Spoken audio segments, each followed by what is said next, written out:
지난주 말씀의 배경은 회당장 야이로의 집이었습니다. 그곳에서 어떤 일이 있었습니까? 이미 죽어버린 야이로의 딸을 예수님께서 죽은 것이 아니라 잔다 하시더니 정말로 다시 살려내셨습니다. 죽음까지 이길 능력이 있으신 우리 주님께는 참으로 자는 것이나 죽은 것이나 별 차이가 없었더라. 우리가 믿는 예수님, 참으로 죽음까지 이겨낼 능력의 하나님이심을 믿는 저와 여러분 되시길 바랍니다. 그래서 그 자신도 십자가에 달려 죽으셨다가 부활하셨고, 또 우리 모든 믿는 자들에게 영원한 생명의 소망도 주셨지요.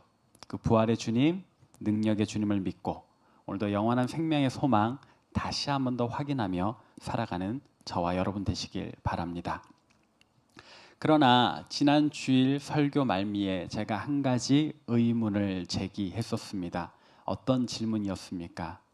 우리 주님께서는 어째서 누군가에게는 죽음에서도 부활시키고 소생케 하는 기적을 일으키시지만 또 누군가에게는 그렇게 기적을 내려주시지 않는가?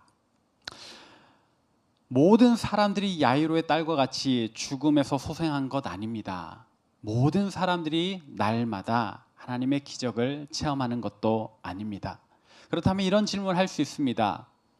기적을 체험하는 사람들은 어떤 사람들이길래 우리 주님 그에게는 그토록 놀라운 기적을 일으켜 주셨는가? 또 반대로 도대체 나에게는 무엇이 문제길래 하나님께서 그런 기적, 자그마한 기적 하나 일으켜 주시지 않는 것일까?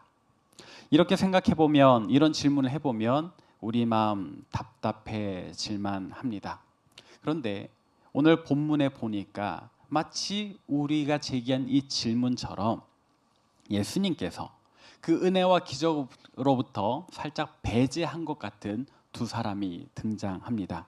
그들은 누구였는가? 오늘 본문 중 마태복음 9장 27절 함께 읽어봅시다. 시작. 예수께서 거기에서 떠나가실새 두 맹인이 따라오며 소리질러 이르되 다윗의 자손이여 우리를 불쌍히 여기소서 하더니 아멘. 예수께서 거기서 떠나가실새 야이로의 집에서 나오실 때를 이야기를 합니다. 마치 사람들이 야이로의 집 주변을 빙 둘러싸고 있었을 때 이 두 명의 맹인도 그 자리에 있었던 것 같습니다. 어떤 기적을 바라며 앞 못 보는 우리의 눈을 밝혀주시길 바라며 이제나 나올까 저제나 나올까 궁금합니다. 이미 죽어버린 소녀의 집에 들어가신 예수님, 그리고는 안에서 무언가 깜짝 놀라는 소리와 함께 환호성이 일어나는 걸 보니 예수님께서 이 집안에서 또 무언가 대단한 기적을 일으키셨구나. 아마도 회당장 야이로 혹은 그의 아내, 그 죽었던 소녀의 엄마가 외치는 소리를 듣고 바깥에 있었던 사람들도 죽은 딸이 살아났구나, 놀라운 기적이 일어났구나 하는 걸 알았을 겁니다. 이제 맹인들은 기대했을 겁니다. 예수님 나오시면 우리 눈도 밝혀주시겠지. 그리고 실제로 예수님 나오셨는데 이 맹인들이 예수님을 쫓아가면서 외칩니다. 다윗의 자손 예수여 우리를 불쌍히 여겨 주옵소서. 우리는 이 두 사람에 대해서 잘 모릅니다만 딱히 이방인이라는 표현이 없는 걸 보아니 그들도 그냥 유대인이지 않을까 싶습니다.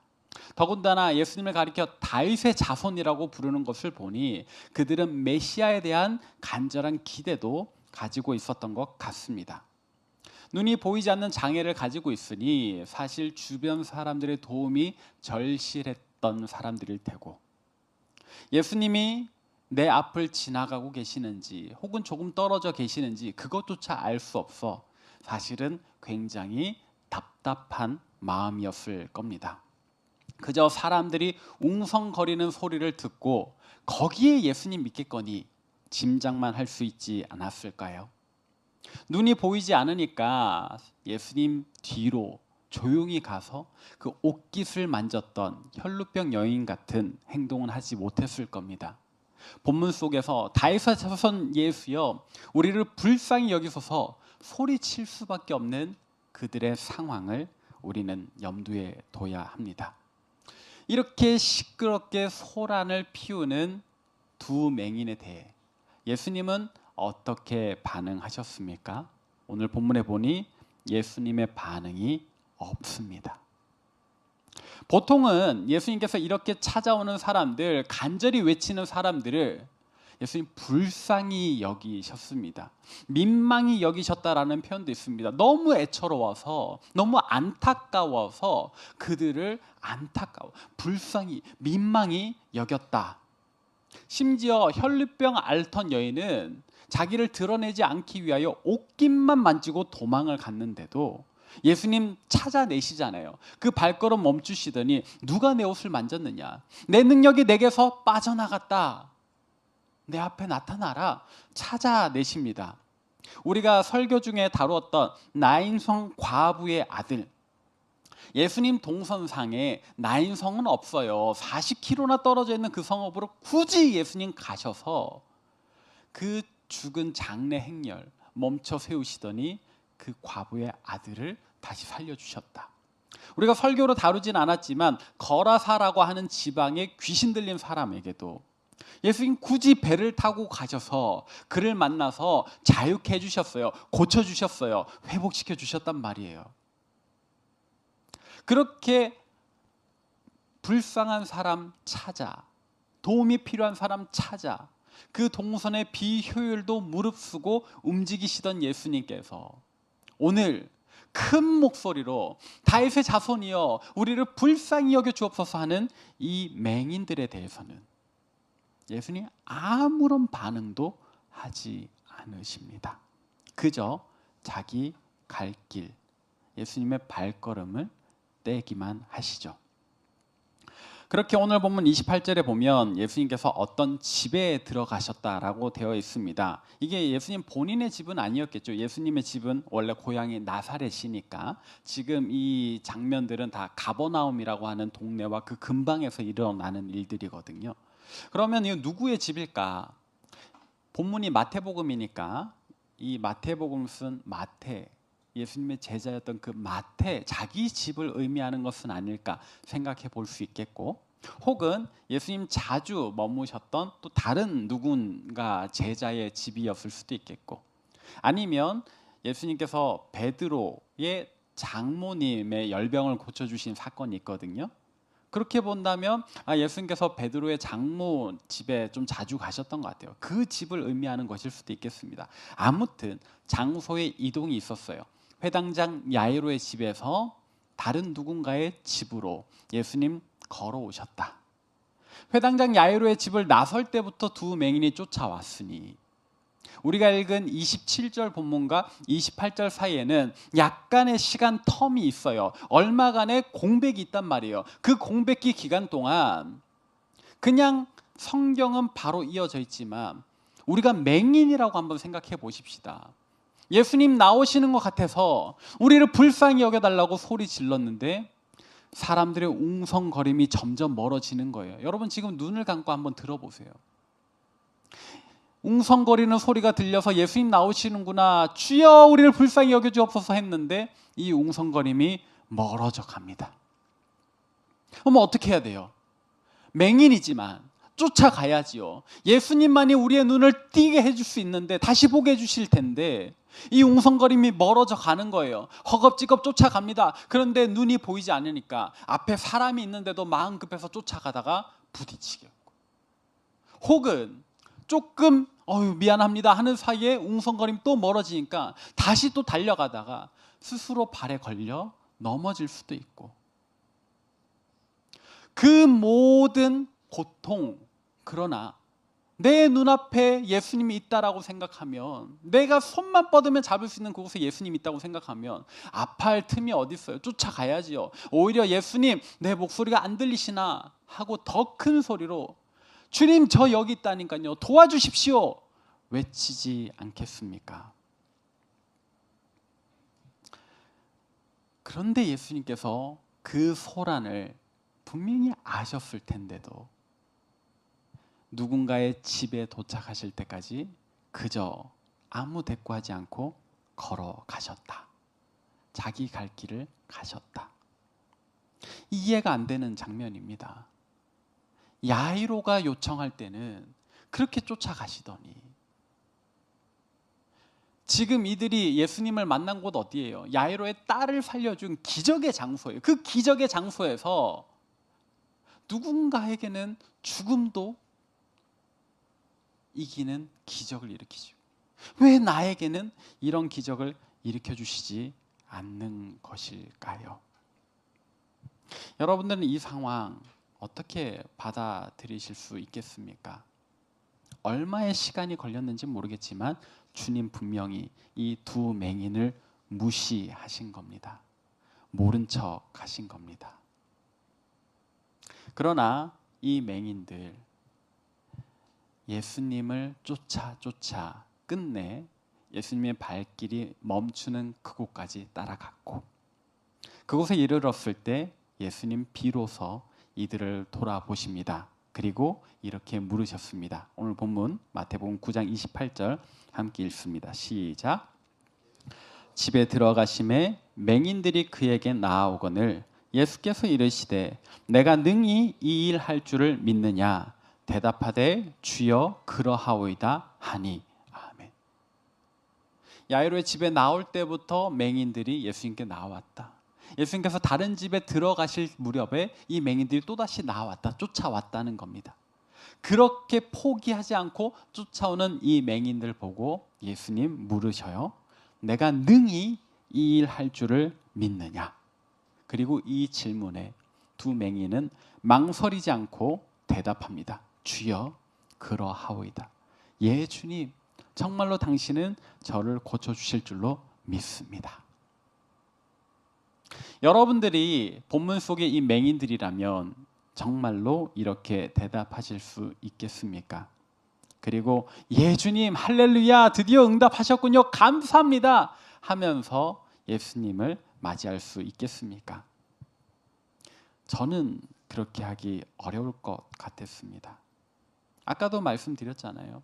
누군가에게는 죽음에서도 다시 살려주시는 기적을 일으켜주시면서 왜 나한테는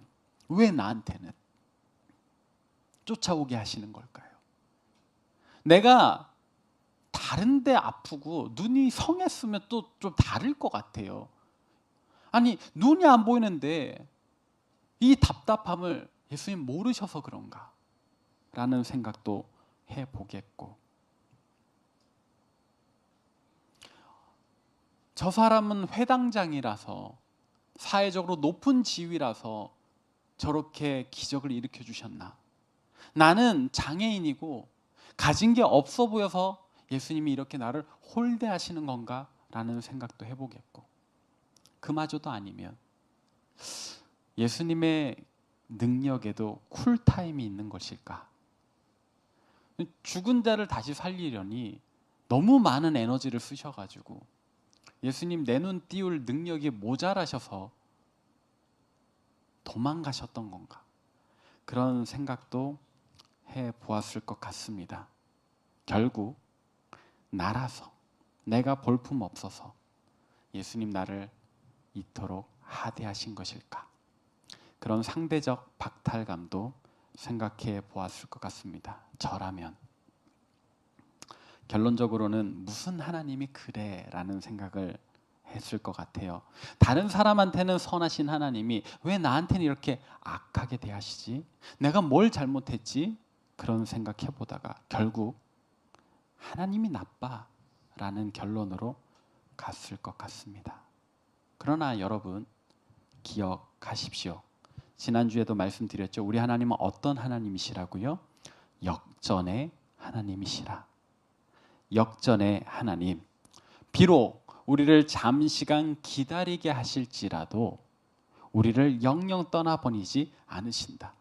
우리 생각에 주님 이미 늦어버리신 것 같아도 결코 늦지 않으시는 하나님이시라. 내게 기다리게 하시는 이유를 우리가 당장에는 알 수 없지만, 그러나 하나님 분명히 자기의 섭리와 계획을 따라 우리에게 역사하신다. 그렇기 때문에 우리가 기다리는 그 기다림의 시간은 결코 고통으로 끝나지 않겠고 우리에게 무의미하지 않을 것이다. 우리 지금 우리에게 가장 좋은 걸 주기를 원하시는 분이세요. 우리에게 가장 적절한 것을 가장 옳은 때에 주기를 원하신다. 저는 이렇게 기다림 또 역전의 하나님을 생각하면 창세기의 한 인물이 생각납니다. 그는 꿈쟁이 요셉입니다. 꿈쟁이 요셉, 여러분 그에 대해서 혹시 좀 아십니까? 그는 야곱이라는 사람의 12아들 중 한 명이었습니다. 요셉 위로 10명의 형이 있어요. 아래로 한 명의 친동생이 있습니다. 10명의 형은 배다른 형들이에요.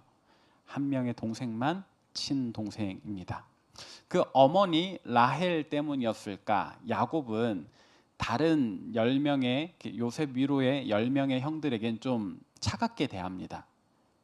위험한 들판에서 양을 치는 일 시키고, 근데 요셉은 따뜻한 집에 머물게 해요.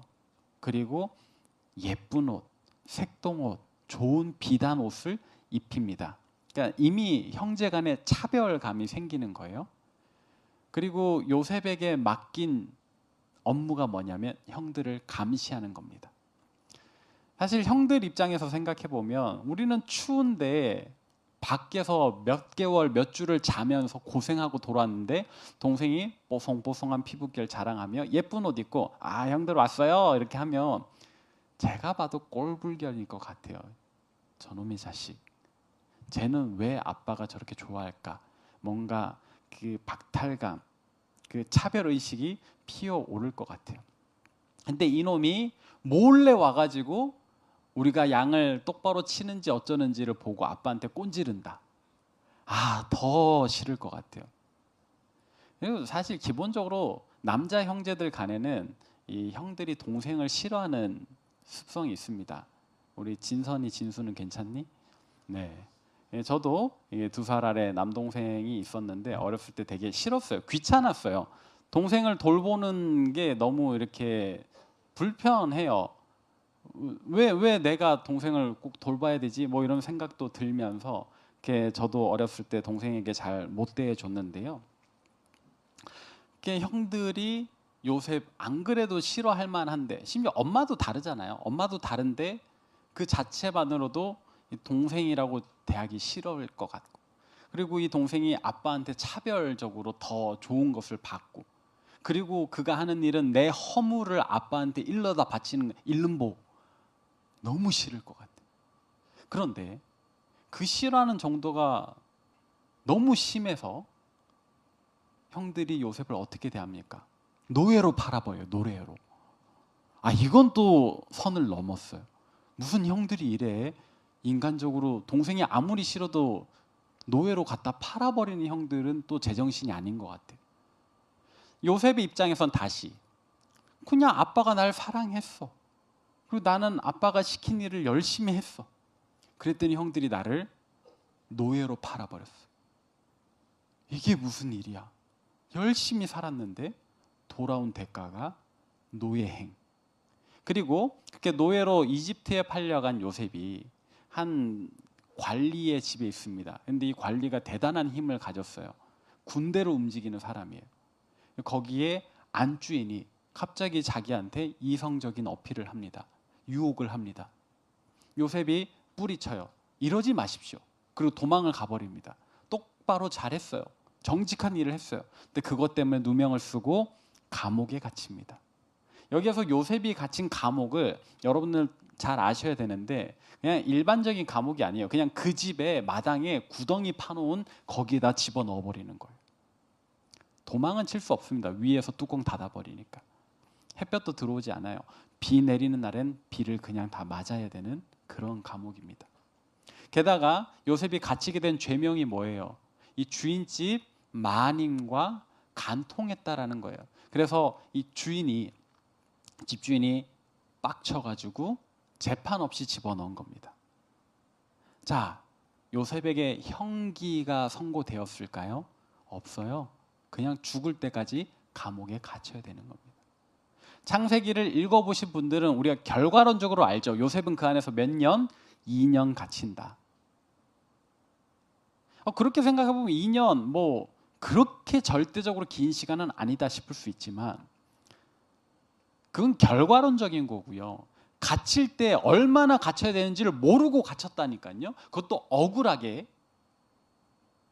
그런 상황에선 하루만 있어도 천년같이 느껴질 거예요. 우리 형제들 요즘 군생활 1년 6개월 하는 거 정해진 기간조차도 끝나지 않을 것 같은데, 그래서 항상 선임들이 그러잖아요. 입대하면 이렇게 눈을 감아봐라. 그게 네 미래다. 막 이렇게 얘기를 한단 말이에요. 요셉은 진짜 햇볕 안 드는 감옥에 갇혀가지고 깜깜한 곳에서 평생을 지내야 했어요. 요셉이 거기서 이 답답한 마음을 표현을 합니다. 나는 이곳에 갇힐 짓을 하지 않았다. 그런데 성경은 이 감옥 안에 있던 요셉을 어떻게 표현을 하는지 아십니까? 창세기 29장 21절에서 23절 함께 읽어봅시다. 시작. 여호와께서 요셉과 함께 하시고 그에게 인자를 더하사 간수장에게 은혜를 받게 하심에 간수장이 옥중 죄수를 다 요셉의 손에 맡김으로 그 재반 사물을 요셉이 처리하고 간수장은 그의 손에 맡긴 것을 무엇이든지 살펴보지 아니하였으니 이는 여호와께서 요셉과 함께 하심이라. 여호와께서 그를 범사에 형통하게 하셨더라. 아멘. 자, 지금 감옥 안에 억울하게 갇혀 있는 요셉을 가리켜서 성경에 뭐라고 표현을 했냐? 하나님께서 요셉과 함께 하고 있대요. 그에게 인자를 더하셨대요. 그래서 간수장이 그에게 재반 업무를 맡기고 요셉이 하는 일에 대해서는 다시 살펴보지 않았대요. 그래서 요셉이 그 안에서 형통했다라고 되어 있습니다. 여러분, 이 구절 동의할 수 있으세요? 전 못해요.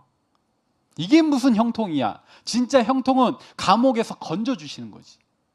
하나님께서 함께 하신다면 당장 이 억울함을 풀어주시고 누명을 벗겨주시고 감옥에서 건져내가지고 이 주인집도 날려버리고 요셉을 노예로 팔았던 형들 불러다가 무릎 꿇리는 게 형통이지. 그게 하나님 함께 하신다라는 것에 우리가 기대하는 모습들 아닌가요? 근데 그런 일은 전혀 일어나지 않아요. 요셉은 여전히 감옥 안에 있어. 단지 간수장 한 사람의 마음을 얻은 것으로 하나님 그와 함께 하셨다. 하나님 그에게 인자를 베푸셨다. 그가 그 안에서 형통했다라고 이야기를 합니다. 저는 이런 형통 원하지 않아요. 잘 되고 싶어요. 어려운 일 당하고 싶지 않아요. 사방이 막히고 싶지 않아요.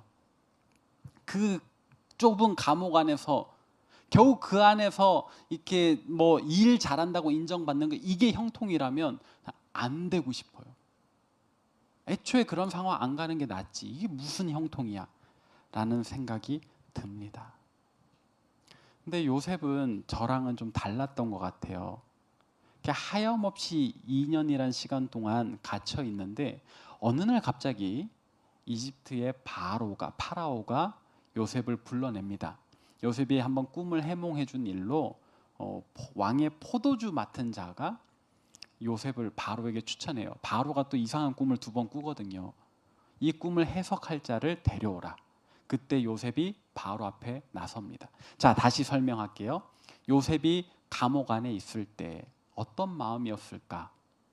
하염없이 2년이나 감옥에 처박혀 있었는데 저라면 하나님 원망했을 것 같아요. 하나님, 왜 내가 여기 처박혀야 됩니까? 어디에 계십니까? 날 구원해 주십시오. 날 건져 주십시오. 근데 그렇게 기도하는 것도 한두 번이지, 하루 이틀이지 2년을 처박혀 있었다면 제 안에는 분노가 있었을 것 같아요. 하나님 없다 했을 것 같아요. 근데 정작 바로 앞에 불려간 요셉은 어떤 상태였느냐? 창세기 41장 15절에서 16절 같이 한번 읽어봅시다. 시작. 바로가 요셉에게 이르되 내가 한 꿈을 꾸었으나 그것을 해석하는 자가 없더니 들은즉 너는 꿈을 들으면 능히 푼다 하더라. 요셉이 바로에게 대답하여 이르되 내가 아니라 하나님께서 바로에게 편안한 대답을 하시리이다. 아멘.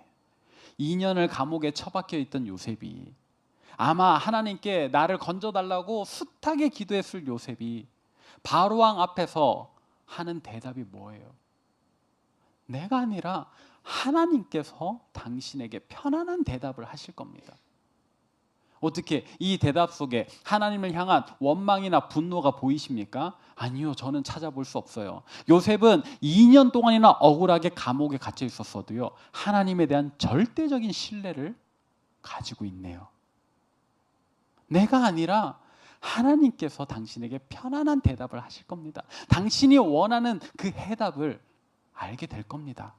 이야기를 합니다. 요셉은 어떻게 그럴 수 있었을까? 짐작컨대 접근법이 달랐던 것 같아요. 내가 억울하게 여기 갇히게 되었다, 내가 이곳에 오게 된 이유를 모르겠다, 그 답답한 마음에 주목하지 않고 이 갇혀있는 속에서도 내가 한 사람의 마음을 얻고 그에게 인정을 받고 내가 여전히 정직하게 살고, 그 안에서부터 당장 우리는 커다란 어떤 변화와 해결을 원하지만 그게 일어나지 않아도 내 안에서부터 혹은 내 가까운 데서부터 일어나는 그 변화들, 그 해결들에 주목했던 요셉이 아닌가. 그리고 요셉은 이 2년의 시간 동안 내게 없는 것, 내게 주어지지 않는 것이 아니라 내게 주신 것, 내가 그래서 누리고 있는 이 작은 은혜, 그리고 거기서부터 시작하는 절대적 신뢰를 가지게 된 것 아닌가 생각해 봅니다. 오늘 본문으로 돌아와서 오늘 본문 속에 있는 두 맹인도 마찬가지였을 것 같아요. 예수님께서 우리의 부름에 응답하지 않으신다, 다윗의 자손이여 우리를 불쌍히 여겨 주옵소서, 소리치고 소리치고 또 소리쳐도 예수님께서 응답하지 않는다. 왜 나를 무시하시지? 왜 나는 안 도와주시지? 거기에 집중하는 게 아니라 예수님이 걸어는 가시는데 앞 못 보는 우리가 따라갈 만한 거리에서 걸어가시더라. 예수님께서 솔직히 피하고 싶으면 확 달려가 버리시면 어떡해요? 이 맹인들이 어떻게 쫓아갈 거예요? 근데 예수님 천천히 걸어가시는 거예요. 사람들과 함께.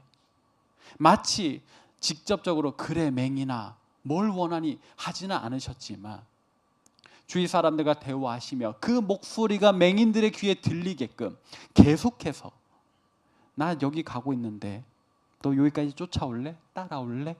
말씀하시듯. 맹인들도 그랬을 것 같아요. 당장 나에게 직접적인 음성, 직접적인 해결, 어떤 도움이 오지는 않지만 계속해서 내 귀에 들려오는 주님 목소리에 집중하며 바로 나한테 어떤 능력을 일으켜서 내 눈을 보게 해주시지는 않지만 내 한 걸음 앞에 늘 그 자리에 더 멀리 가지도 않고 가까이 오시지는 않지만 더 멀리 가시지 않고 내 바로 앞에 걷고 계시는 주님께 집중해서 어디까지? 끝까지 가더라. 끝까지. 결국 주님 원하시는 그 장소 그때에 도착했을 때 우리 주님 돌아보시며 말씀하십니다. 내가 능히 이 일을 행할 줄 믿느냐. 그리고 이제 두 맹인은 증명한 거예요. 정말 예수님 따라가면 내 눈이 고쳐질 거다 믿는 그 믿음을 증명한 거예요. 그러니까 자신 있게 이야기를 하죠. 물으시는 예수님께 두 맹인의 대답, 마태복음 9장 29절입니다. 함께 읽습니다. 시작. 이에 예수께서 그들의 눈을 만지시며 이르시되 너희 믿음대로 되라 하시니. 아멘. 주님께서 이들을 기다리게 하신 이유가 무엇일까? 쫓아오게 하신 이유가 무엇일까? 그들의 믿음을 보기를 원하셨던 것 같아요. 일종의 테스트. 야이로의 딸에게는 그러지 않으셨던 것 같은데 우리에겐 왜 그러실까? 이 맹인들에겐 왜 그러셨을까? 모르죠. 그러나 우리 주님 끝내 이들을 내쳐버린 것이 아니에요. 야이로의 딸과는 분명 다른 형태의 역사지만 이들이 원하는 대로 그들의 눈을 다시 보게 하신다. 그들을 고쳐주시더라. 오늘 우리에게도 이와 같은 믿음 있기를 소망합니다. 그저 우리에게도 야이로에게와 같이 혈루병 앓는 여인에게와 같이 주님 그냥 순조롭게 부드럽게 아니면 먼저 찾아오셔서 어떤 능력과 기적을 일으켜 주시면 좋겠지만 그러지 않더라도 어쩌면 우리에게 날 좀 따라와 볼래?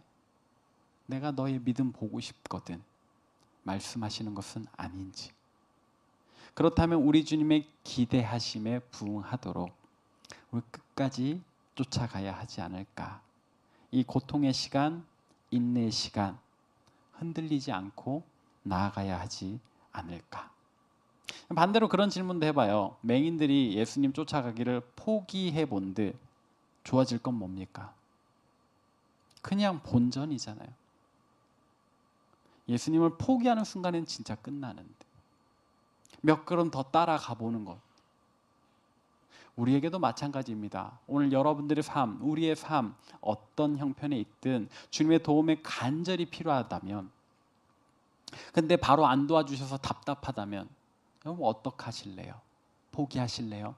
그러면 그 답답한 상황은 그대로인데 왜 기다리게 하시는지, 왜 쫓아오게 하시는지, 나한테는 왜 그러시는지 다 이해할 수 없어도 그래도 쫓아가 보지 않으시겠습니까?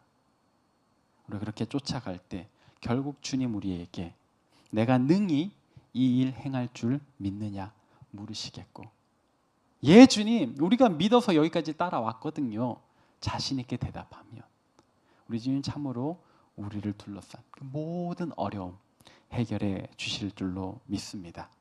마지막으로 사도 야고보의 권면을 함께 보도록 하겠습니다. 야고보서 5장 11절 말씀 함께 읽습니다. 시작. 보라, 인내하는 자를 우리가 복되다 하나니 너희가 욥의 인내를 들었고 주께서 주신 결말을 보았거니와 주는 가장 자비하시고 긍휼히 여기시는 이시니라. 아멘. 인내하는 자를 복되다 한대요. 왜?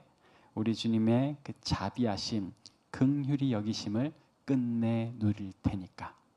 저와 여러분들도 믿음 안에서 인내하는 자들 되기를 소망합니다. 우리 주님 우리를 기다리게 하시는 그 이유, 우리에게서 믿음 보기를 원하셔서. 왜 하필 우리에게만 그러시는지는 몰라도 우리 주님 원하신다면 우리 주님 원하시는 그 믿음 자랑하는 저와 여러분 되시길 바랍니다. 이것이 오늘 우리에게 주시는 하나님의 음성이며 이번 한 주간 우리가 붙들 말씀이겠습니다.